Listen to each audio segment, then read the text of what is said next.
Hi viewers, welcome to our channel. ప్రస్తుతం మనతో పాటు ఇమ్మంది రామారావు గారు సీనియర్ జర్నలిస్ట్ ఉన్నారు. వారితో ఒకసారి మాట్లాడదాం. సార్ నమస్కారం. సార్ నమస్తే. సార్ రూల్స్ పాటించే వాళ్ళు ఏజెంట్లుగా మాకు అవసరం లేదని చెప్పేసి సజ్జల గారు ఒక సెన్సేషనల్ కామెంట్ చేయడం చూస్తున్నాం సార్. అది దీని పట్ల ఆయన పైన ఈసీ క్రిమినల్ కేసు కూడా నమోదు చేయడం చూస్తున్నాం. మీ ఒపీనియన్ సార్ ఆ సజ్జల గారి కామెంట్స్ పైన? నా ఒపీనియన్ ఏంటంటే, ఎలక్షన్ కమిషన్ ఆఫ్ ఇండియా తొక్క తీసేస్తుంది, చర్మం ఒలిచేస్తుంది. ఎవరైనా రూల్స్ పాటించండి అని చెప్తారు, కానీ రూల్స్ పాటించొద్దని చెప్తారా? తర్వాత ఏమో తలలు తెగుతాయి, రక్తపాతం జరుగుతుంది. ఇలాంటి మాటలు వైసీపీ వాళ్ళు మాట్లాడుతున్నారంటే వాళ్ళ అహంకారం కాదండి? ఎవరి తలని ఎవరు తెంపేస్తారండి? మీరు ఓట్ల ఎలక్షన్లో వాళ్ళు నచ్చిన వాళ్ళకి వాళ్ళు ఓట్లు వేశారు. అలాగే ఆంధ్రదేశంలో ఉన్న వాళ్ళు 3 కోట్ల మంది పైగా ఓట్లు వేశారు. 3,40,00,000 మంది. వీళ్ళందరి తలలు తెంపేస్తారా? తెంపేయండి. ఇదేమన్నా రాచరికపు వ్యవస్థ అనుకుంటున్నారా మీరు? రాచరికపు వ్యవస్థ అయితే మొత్తం వాళ్ళు తాలూకు ప్రత్యర్థులందరినీ చంపి పారేస్తారు. ఇది ప్రజాస్వామ్యం.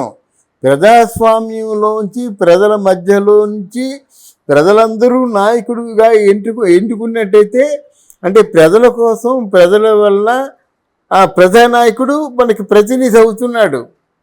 దాని ప్రజాస్వామ్యాన్ని కాలరాచే హక్కు మీకు ఎక్కడిది? అసలు నువ్వెవడు విను? అసలు ముందు సజ్జల ఎవరు అని ప్రశ్నిస్తే ఎవరు? సకల కళామంత్రి, సకల మంత్రి శాఖలన్నీ ఆయనయే. జగన్మోహన్ రెడ్డి మాట్లాడలేక ఈయన చేత మాట్లాడిస్తున్నాడు.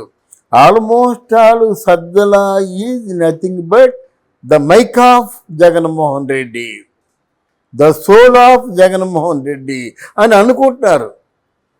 ఆ సోల్ ఎంత పవిత్రంగా ఉండాలా? సోల్ ఎంత అంటే క్రిస్టియన్ భాషలో చెప్తున్నాను, ఆత్మ ఎంత పరిశుద్ధంగా ఉండాలి కదా.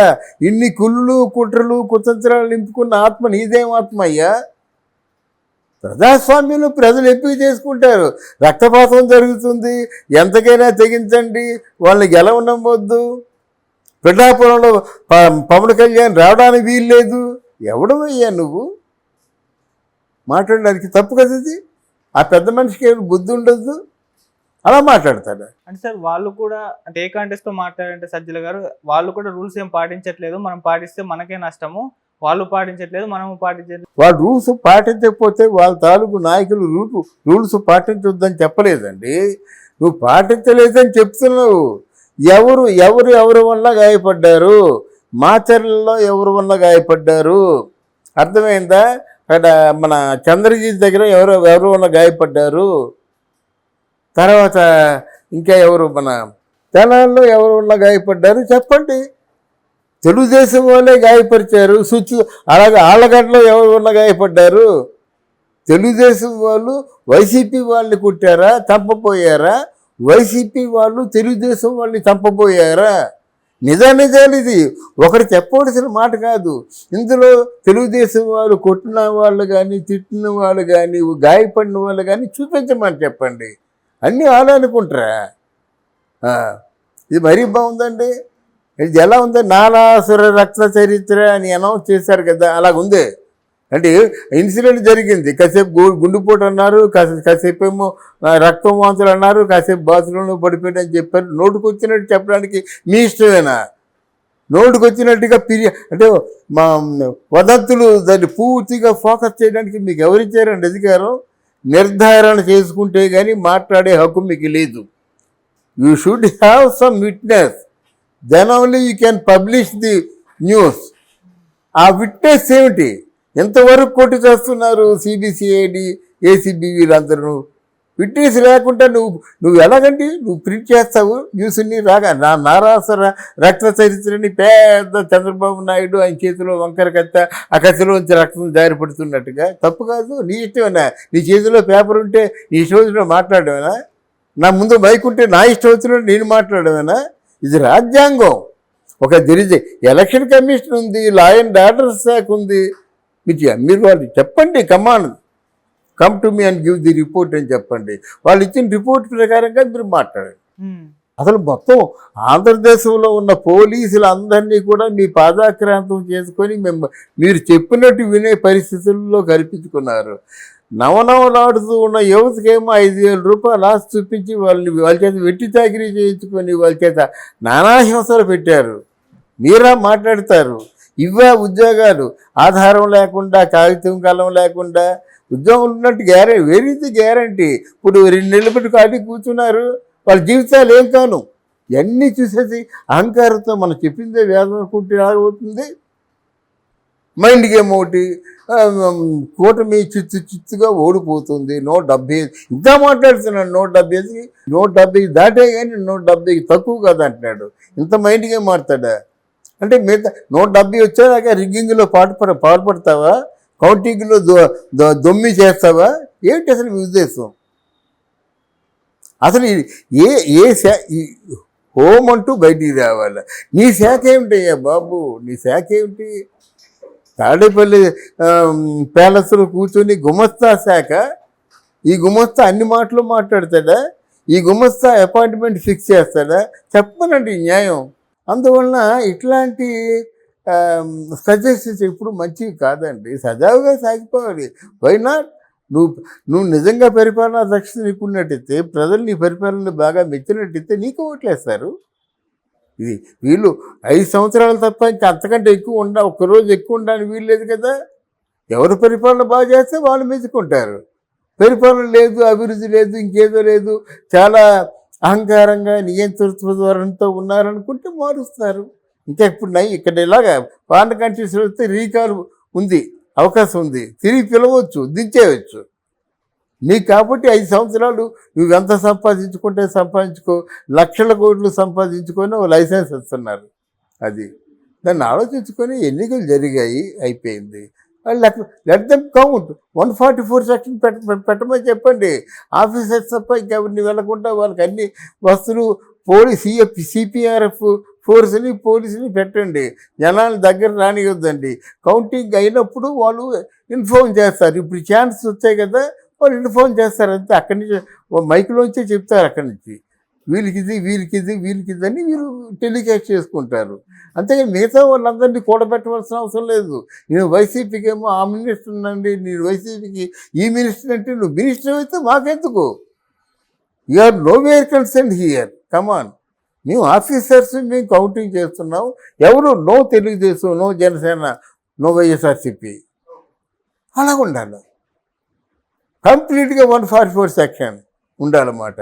కొంత బారికేడ్స్ కొంత దూరం వరకు పెట్టేయాలన్నమాట. అది దాటి రానివ్వకూడదు ఎవరిని కూడా. నేను మంత్రి గారి తాలూకు, నేను సీఎం గారి తాలూకు ఇవి ఉండకూడదు. ఇవి చేయవలసిన అవసరం ఎలక్షన్ కమిషనర్ ఆఫ్ స్టేట్ ఉందన్నమాట. ఈ స్టేట్కి ఇండియా ఎలక్షన్ కమిషనర్ ఆదేశాలు జారీ చేయాలి.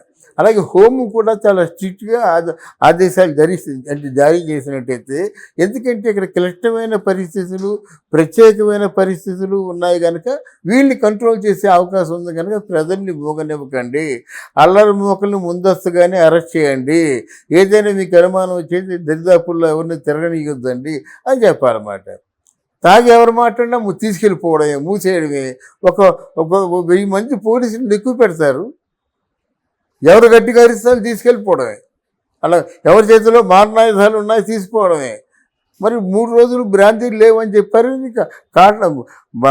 కంటైనర్లతో ఉన్నాయి బ్రాంచీలు అన్ని రెడీగా ఉన్నాయి, బాంబులు రెడీగా ఉన్నాయి. ఇలాంటి పరిస్థితుల్లో జాగ్రత్తగా చూసుకోవద్దండి. మీరు చెప్పవలసిన మాటలు ఇవ్వా.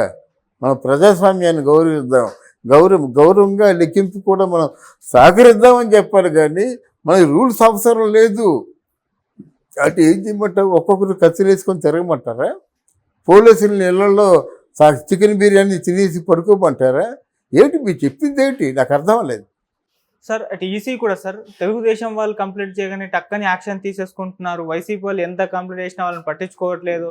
ఈసీ కూడా తెలుగుదేశం పక్షానే ఉంది, తెలుగుదేశం వాళ్ళు ఆడించినట్టు ఆడిస్తుందని చెప్పేసి విమర్శలు అయితే ఈసీ మీద రావడం చూస్తున్నాను సార్. దీనికి మీరు ఏం సమాధానం చెప్తారు సార్? అడు వెంటనే ఈసీ కౌంట్ ఇచ్చారులేండి, దాంట్లో కాదు. కానీ ఈ 5 సంవత్సరాల్లో తెలుగుదేశం వాళ్ళు కానీ జనసేన కానీ పోలీస్ కంప్లైంట్ ఇస్తే ఒకటైనా స్వీకరించారా? ఒకటైనా ఎఫ్ఐఆర్ పెట్టారా? మీ ఇష్టారాజ్యంగా ఉంది. సజ్జల గారి నుంచి ఫోన్ వెళ్తే కానీ వాడు ఏమి అసలు యాక్షన్ తీసుకోలేని పరిస్థితి కదా. పెద్దలు ఫోన్ చేయాలి. ఆ చీఫ్ మినిస్టర్ ఎక్కడున్నాడో తెలీదు. మనం చెప్పినట్టుగా చీఫ్ మినిస్టర్కి ఫోనే లేదు, అది ఫోన్ లేదట, అది ఫోన్ నెంబర్ అని తెలియదట. నా ఫోన్ నెంబర్ నాకు తెలియదు అంటే నవ్వరా మీరు? మరి చీఫ్ మినిస్టర్గా ఉంటూ నా ఫోన్ నెంబర్ నాకు తెలియదు అని చెప్పాడంటే ఎంత మాయ అండి అది. ఫోన్ నెంబరు నా ఫోన్ ఉంది, నా 4 ఫోన్లు ఉన్నాయి, 4 ఫోన్లు నలుగురు చేస్తారని చెప్పొచ్చు కదా. నా ఫోన్ నెంబరే తెలియదు అంటే అది మాయ కదండి.